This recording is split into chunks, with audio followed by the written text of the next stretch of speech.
Hello everyone, so today we are going to illustrate this absolutely ravishing metallic dress. For that, you need to sketch and do the base coat of your favorite color.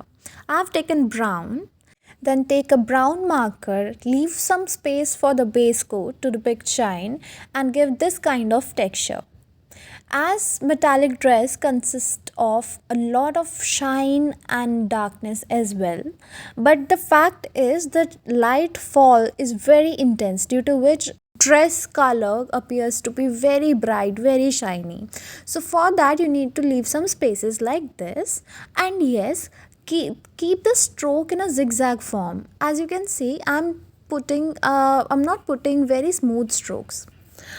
Also, you need to make sure that some part of white, or you can say the base coat, has to be left in the upper portion.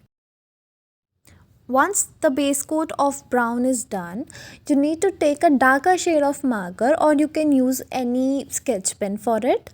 Then we have to make sure that we leave some spaces for the brown marker.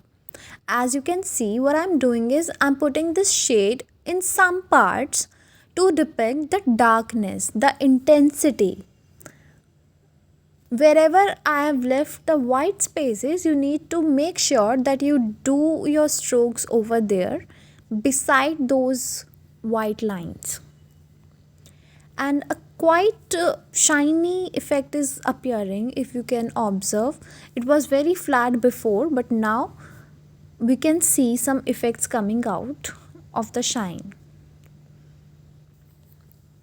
This is a very important step here. Don't miss out and do it very carefully. You cannot make it overall very dark, or overall very flat and light.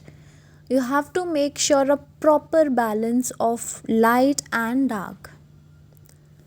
Make four lines with it, or wherever you can observe the darkness can appear, the shadows are appearing, do it over there.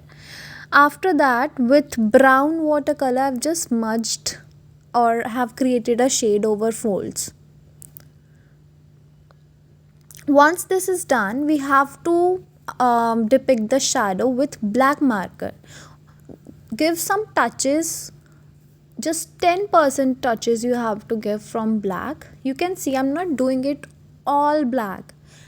My brown parts are clearly visible. It's just that you have to add some touches where the maximum shadow falls. And our dress is almost completed, you can see. I hope you liked the video and must try it at home. Thank you.